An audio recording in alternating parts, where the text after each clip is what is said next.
What if Superman didn't land in Kansas, but instead the Soviet Union? Today, we're diving into one of the most fascinating alternate universe stories DC has ever told. The story starts in 1950s Metropolis. A phone rings and a woman answers. It's Lois Luthor, and right next to her is her husband, Lex Luthor. The Daily Planet's chief is calling with a rumor. The Soviets may have developed a brand new kind of superweapon. Later that day, President Eisenhower goes on air, warning the American people about this new Soviet threat. Not a missile, not a bomb, a man in a cape. An alien super being more powerful than a hydrogen bomb, and fully committed to the Communist Party. After the broadcast, Eisenhower consults with secret agent Jimmy Olsen. Olsen explains that a rocket crashed in Russia 30 years ago, and the alien baby inside was raised by local farmers. Eisenhower jokingly says, if he had landed 12 hours earlier, he'd be an American citizen. As panic spreads across the country, the media goes berserk. Superman is real, and he's Russian. Back in Smallville, a grieving Martha Kent tells a friend how glad she is that her husband Jonathan didn't live to see this day. The day America would be brought to its knees. At the White House, Eisenhower admits the US military is officially obsolete. He demands Star Labs bring in Dr. Luthor. Cut to Metropolis, where Lex Luthor is playing a dozen chess games all at once while learning a new language. When Olsen arrives at Star Labs, he's stunned by the chaos. Puzzles everywhere, random machine parts scattered on the ground, complete madness. Olsen tells him the president is not going to be pleased, but Lex hands him a formula to balance the federal budget. Olsen questions how he could have done that. Lex says solving problems is just like eating and breathing, and Superman is just another problem for him to solve. Later that evening at Luthor's apartment, Lois asks why the TV volume is so low. Lex tells her he's learning to read lips. Lois is frustrated. Every magazine is reporting that Russia is winning the Cold War, all thanks to this caped alien. But Lex assures her it won't be a problem for much longer. As he reads the paper, an idea hits him. He grabs the phone. When Lois tries to ask what's going on, Lex tells her it's secret government business. In Moscow, Superman saves a young child from being crushed by a speeding train. But no rest for the righteous. He immediately gets word that their satellite, Sputnik 2, is plummeting toward Earth. They suspect American sabotage, and believe the satellite will land somewhere near Peru. Or maybe Cuba. Wait, scratch that. It's heading straight for America. Superman flies to Metropolis. As the satellite plummets, Superman catches it midair and hurls it into the ocean. But then, he hears something. The support cables of the Daily Planet globe are snapping. The globe begins to fall, right toward a mother and her child. In a blink of an eye, Superman swoops in and catches it one-handed. This is when Lois and Superman meet for the first time. When they look at each other, they both feel something, but they don't speak a word. He then flies up and laser welds the screws back into place.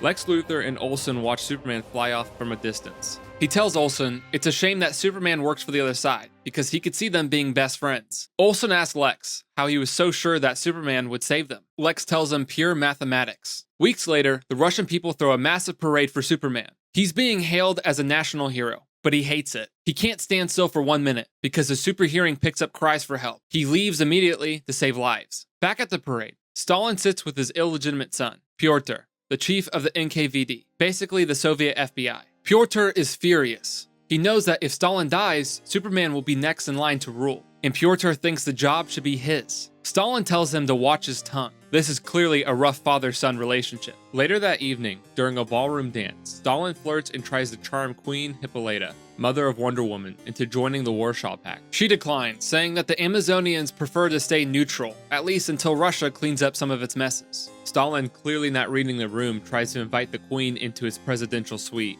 She shuts him down immediately. Meanwhile, Wonder Woman dances with Superman. She notices he looks sad, and jokingly says, "Is it my terrible Russian?" He smiles and says no, it's the celebration itself.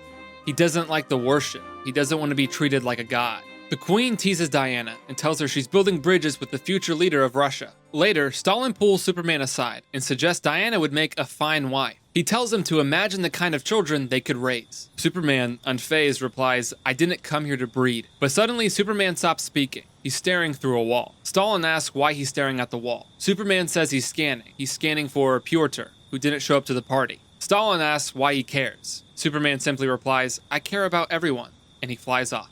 Pyotr is in a field, shooting at a scarecrow. When Superman lands, Pyotr asks coldly, "What are you doing here?" Superman tells him he's been acting irrational, and he's concerned. Pyotr brushes him off and tells him stop trying to fix everything. "I only fix things that are broken," Superman replies calmly. Pyotr snaps, and he tells Superman he's the opposite of Marxist doctrine. He's proof all men aren't created equal. Then Pyotr gets personal. He confesses to a time when he was ordered to execute a boy's parents for distributing anti-Superman material. But he didn't cry out for the guilt of what he did. He described the way the boy looked at him, his cold, patient, and determined look. He cried because, in his own words, the system is rigged against me, because he'll never reach the top, because Superman is always in the way. As Pyotr descends further into his breakdown, he pulls out a gun and puts it to his own head. He pulls the trigger, but Superman catches the bullet. Before Pyotr can confess to anything else, Superman hears something. He flies off. It's Stalin. He's collapsed, and he's dying. In an instant, Superman studies medical books and determines the cause: cyanide poisoning. While Stalin lies in bed, fading fast, Pyotr rushes to his father's side, but it's too late. Stalin is dead. Meanwhile, Lex Luthor is hard at work on a secret project. Olsen walks in, completely stunned by what he sees. He asks Luthor how he could have created any of this stuff. Luthor tells him the world as we know is becoming a little more impossible every day. Then Lex rips off the cover, and we see a hand in a machine. Back in Moscow, Superman addresses the nation about Stalin's death. He promises that he will not take his place. But across the ocean, America has other plans. The United States has developed its own Superman, a clone named Bizarro. Superman hits him with heat vision. Bizarro absorbs the energy, glowing with unstable radiation. Missiles start launching from the submarine, and they go all over the place. Bizarro hurls Superman into Big Ben. Superman appears behind Bizarro, and he tells him, "This is an act of aggression. The Soviet Union doesn't pose a threat to the future of Great Britain." But Bizarro doesn't understand. Superman doesn't want to kill him, so he tells him to go home. Just then, another missile fires. As Superman rushes to intercept it, Bizarro suddenly shoots a beam of ice. Superman is temporarily frozen. Then Bizarro grabs a hold of the missile. He looks back and says, "Hello everybody, me very pleased to meet you." He then takes the missile into space and sacrifices himself. Back in Metropolis, Lois sits alone, speaking softly to herself. She recounts a recurring dream she's had since childhood, falling through the clouds, getting closer and closer to the ground, but never afraid, because a man would catch her, and now she knows he's real. Just then, the chief interrupts and tells her that her husband's on the phone. Lex is calling to inform her that their marriage is about to go on an indefinite sabbatical, because he is about to defeat Superman. Lois is understandably upset, but oddly chill about it. In Russia, Superman sees an old friend, Lana, standing in a long line with her child. After a conversation with her and finding out they're waiting for their food rations, he rushes to the front and demands food be given to her immediately. But the crowd speaks up. Just like Lana, they also haven't had food in weeks. Lana calmly tells Superman it's okay, it's not his fault, it's just the system, and he can't fix everyone's problems. But Superman disagrees. "Actually, I can." That's the moment it happens. Superman takes control over the country. Years pass. Back in America, Lex is talking to someone or something. Suddenly, Superman crashes into the building. "Where's Brainiac?" Superman demands. Lex smirks and says he's Christmas shopping. Superman flies the Brainiac ship, rips off his head, and storms back inside LexCorp. Lex hands him a small glass jar. Inside is the city of Stalingrad. Brainiac had tried to preserve the city, but something went wrong. Now it's stuck forever, tiny. All of its people are still inside. Superman keeps the jar close, as a reminder of one of his great failures. Back in Russia, a woman leads a tour through the Superman Museum. A guard reminds a guest, 90 seconds per exhibit, or face rigorous psychological examination. The guide explains that the US and Chile are the only nations that haven't joined the global communist state. She boasts that poverty, disease, and ignorance have been virtually eliminated, so has dissidents. The man from the tour group later slips into a nearby bar. There's someone ranting loudly about Superman. He wishes Batman would come back and blow the whole system apart. The man warns him, Superman has super hearing. The ranter shrugs. There's no law against talking. He turns to the bartender and says the firework display is almost ready. Moments later, an intercom blasts through the Superman Museum. A voice warns that the building is about to explode. "Batman?" a soldier gasps. "I thought he was dead." The museum explodes. From afar, Batman watches. A helicopter finds him and opens fire. Batman dodges the bullets, leaps across rooftops, and grapples away until he crashes onto a car. The agents approach his body. One lifts the cowl. It's a dummy. Pyotr bursts into Superman's office and yells, "Where were you?" Superman asks, "What's wrong?" Pyotr snaps back and exclaims that they almost had Batman, and why can't they just kill him? Superman answers calmly that there must be no killing. Their utopia will not be built on killing. Pyotr's frustrated again, but Superman cuts him off.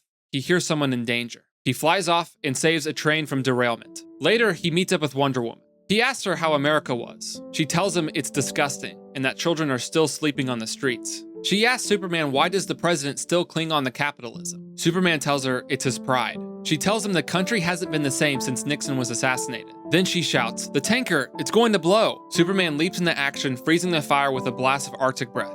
In a quiet moment afterward, Superman confides in her. he's unsure. Lately, he feels like maybe Lex Luthor is right. Maybe he's interfering too much. Nobody wears seatbelts anymore, ships have stopped carrying life jackets. He wonders if people even like him. Wonder Woman reassures him that there's nothing wrong with helping people. It's better than ignoring them. But Superman isn't so sure. He tells her that the party wants him to take more control, but he already feels like he's holding on too tight. Meanwhile, back at the Daily Planet, the Chief retires. His parting gift is a golden statue of Caesar. Lois takes his place, and she's now the chief of the Daily Planet. After that, she heads to visit her husband at LexCorp. She calls down to Lex and wishes him a happy 23rd anniversary. He doesn't even look up. He tells her to leave the present on the desk and someone else will open it for him.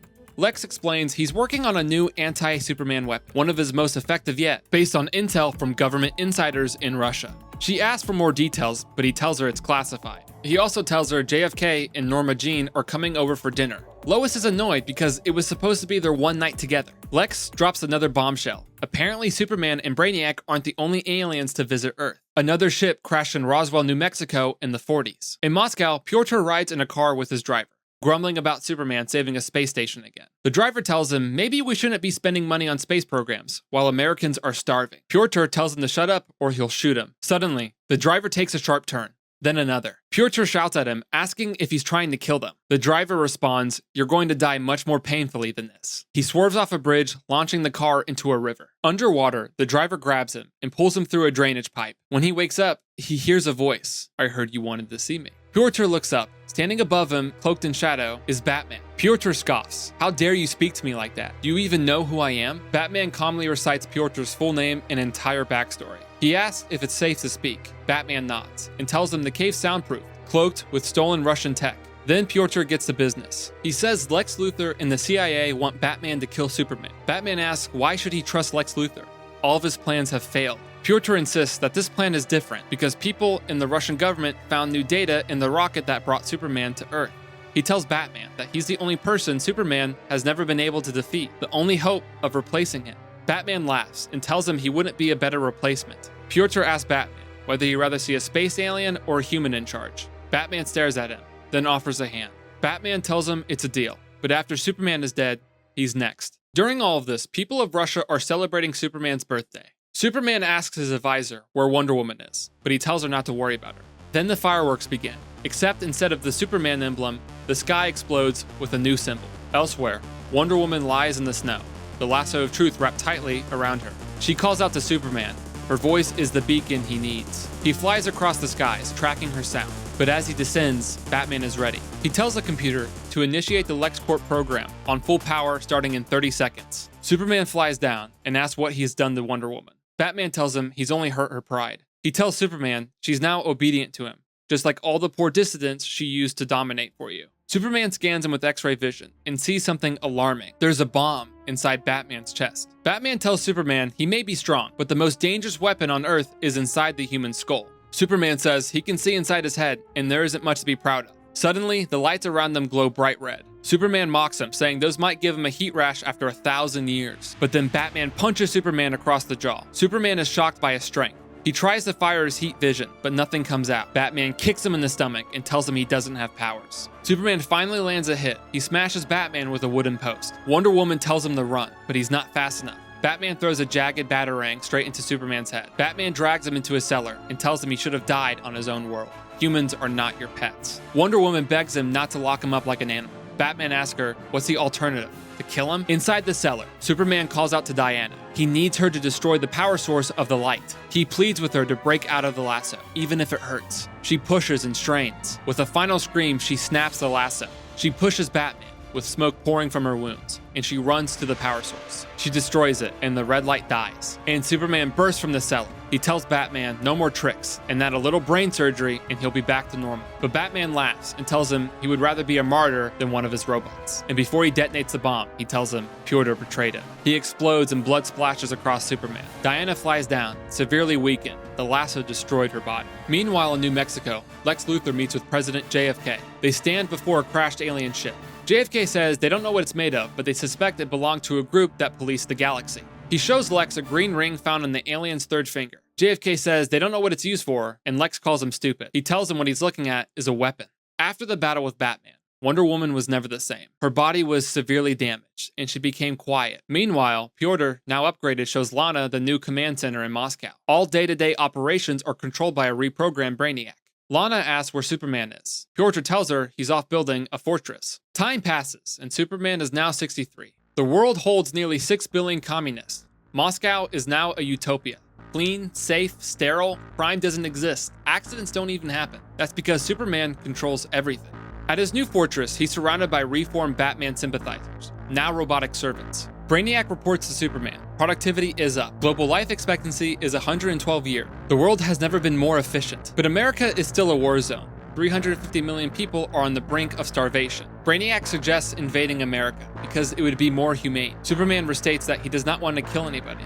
Killing is off limits, but apparently not lobotomies. Back in America, Lex Luthor has become president. He cuts ties with the world, quadruples the standard of living, eliminates homelessness in 34 states, those still under the control of the White House after the 1986 Civil War. But this isn't for the people. This is stage 1 of his master plan to eliminate Superman. On Air Force One, Luthor and Olsen discuss Superman's next move. Olsen warns Lex that if Superman invades, they're done for. But Lex has a surprise. The plane suddenly shifts and enters a strange portal. Olsen asks where they are. Lex tells him they're in a place where they can work without Superman watching. Lex shows him that they figured out how the ring works. Olsen is stunned and asks why Lex didn't keep it for himself. Lex tells him it's powered by willpower and honesty, and he knows someone better suited. He tells Olsen about Colonel Hal Jordan, a pilot who survived years of torture in Malaysia, never breaking, never giving in. Lex tells him he believes Hal Jordan can take Superman down by himself, but he's got a little surprise. On Paradise Island, Lois meets with Wonder Woman. Their conversation starts calm, but then they start to butt heads. Diana asks why she's even there. Lois tells her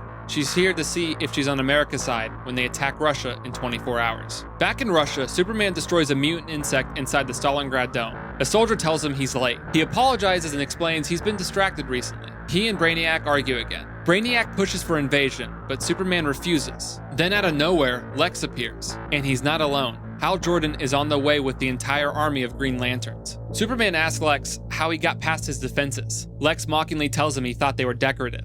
Superman tells him he thought Lex was too busy prepping for his attack. Lex tells him Wonder Woman and the Green Lanterns are not even the basis of his attack. He says he's not here to fight hand-to-hand, but here to have a debate. Suddenly, Brainiac's internals swallow Lex whole. Superman asks why he did that. Brainiac tells him that debating with Luthor would have been a death trap. According to his calculations, he could have talked him into suicide in 14 minutes. Just then, the Green Lantern Corps are pushing their way to Russia. Superman prepares for his counterattack. He tells Brainiac to ready the ship for a full-scale assault and to seize the White House. Whilst the Lanterns are flying, they hear someone yelling on their comms, and that's when Superman flies through one of them. Superman tears through the core easily. Hal Jordan shouts for them to focus and think green thoughts. They trap him in a green energy vault, but it's no use. Superman breaks out and rips the ring off Hal's hand. He turns to the Amazons. Diana tries to stop him, but he blasts her. She grabs him by the hair and he hits her in the back. Superman heads for the White House. They unleash every villain he's ever fought. It doesn't matter. He lands on the front lawn. Lois is there. He tells her to evacuate, but she doesn't move. She tells him it's her home and she's not leaving. Superman tells Lois she doesn't have anything left to fight him with. Lois points to her pocket and she says she has one more weapon left. Using his X-ray vision, he sees there's an envelope in her pocket. Before she can pull it out, he begins to read it through her jacket. His eyes well up with tears, and he falls to his knees. Lois opens the letter and reads aloud, "Why don't you just put the whole world in a bottle, Superman?" Written by Lex Luthor. Behind her, Brainiac asks what's wrong. Superman says he's just like him, another alien bully. He tells them to shut down the weapons and that they're going home. But Brainiac refuses. He attacks Superman with a laser blast. Brainiac screams at Superman, asking if he thought he couldn't outmaneuver those clumsy human fingers. Lois screams for someone to help Superman. Brainiac reveals the truth. He was never reprogrammed. He's been in control this entire time. Suddenly, the ship powers down. Lois looks up and asks what happened to the power. Lex's voice comes over the intercom, taking over the ship from the inside. Now Lex and Superman are working together to stop Brainiac. Superman flies straight into the ship and crushes Brainiac with his bare hands. Luthor asks Superman if he'll leave Earth now, but Superman tells him they need to figure out this situation first. Luthor shouts at Superman that the ship is going to self-destruct. Inside the ship are 6 mini black holes, enough power to wipe out everything within 15 million miles. Without hesitation, Superman flies into space, way past the solar system. He realizes Lex isn't actually in the ship. Superman records one final message. "You won't hear this for a while, Lex, but I have to say it before I go. Well played, old friend." 6 months later, Lex Luthor liberates Moscow. Cancer, diabetes, blindness, inherited diseases are all gone. By his 75th birthday, he unites the world under one government. 45 years later, humanity colonizes the solar system. The average lifespan hits 800 years. On his deathbed, when asked what was his greatest achievement, Lex says, defeating the alien. But Superman didn't die. He walked the earth in secret, lived among the people. He even attended Luthor's funeral, but no one recognized him. For the first time, Superman truly saw the world through human eyes, and he realized they never needed him. They were fine on their own. Centuries pass. One of Lex's descendants, Jor-El, 50 generations later, is even smarter than Lex himself. He notices that the sun is dimming, and it's fading fast. But no one listens, so Jor-El and his wife Laura prepare to send their infant son away in a rocket. The world is collapsing. Their son must survive. Then they say goodbye to their son, Kal-El. The rocket launches into the past and lands in Soviet Ukraine in the year 1938, thus continuing the cycle of this red sun.